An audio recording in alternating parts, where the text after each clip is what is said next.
ये सुंदरबन है, दुनिया का सबसे बड़ा मैंग्रोव फॉरेस्ट जो यास तूफान से क्षतिग्रस्त हो गया।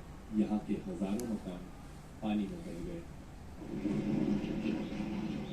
मनुरा बीबी मौसुमी आइलैंड के अपने घर में हुई तबाही दिखाती है।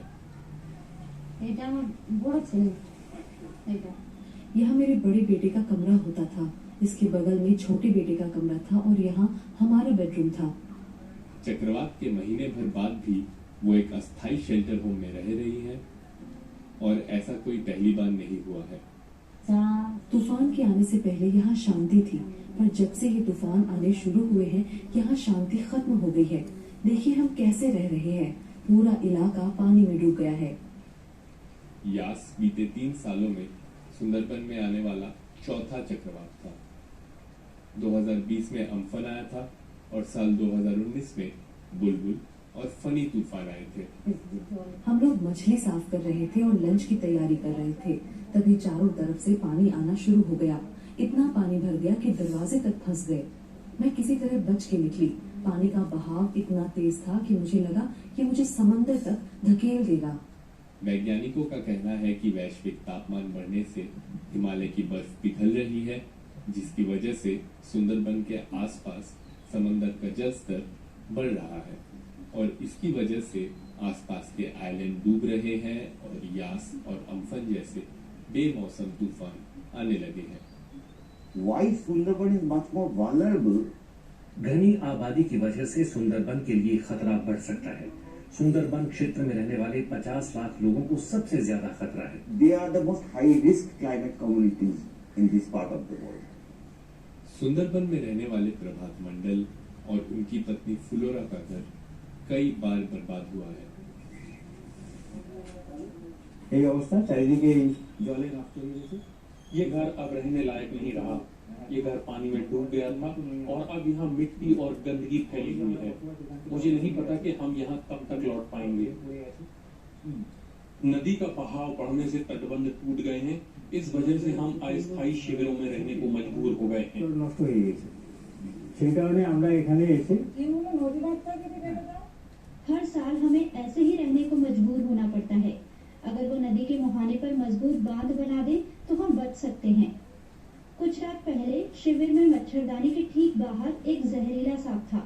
अगर ये उसे नहीं देख पाती तो बड़ा खतरा हो सकता था। आपको नहीं लगता कि आपको ये जगह छोड़कर कोलकाता चले जाना चाहिए? हम कोलकाता जाकर क्या करेंगे? हमारे पास संसाधन नहीं है। हम कहाँ काम ढूंढेंगे? हम वहाँ किसी को नहीं जानते। यहाँ फिलहाल किसी के पास पैसे नहीं है। हम यहीं मरेंगे और कोई चारा भी तो नहीं है। लेकिन सब लोग यहाँ नहीं रहना चाहते।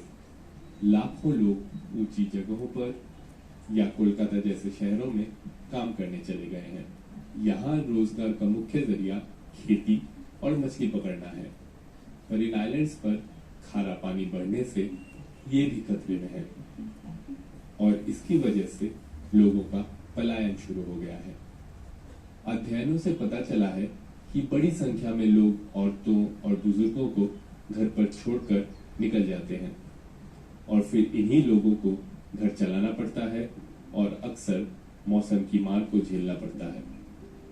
फिरोजा खातून उन हजारों महिलाओं में से एक है जिनके पति उन्हें पीछे छोड़कर काम की तलाश में चले गए।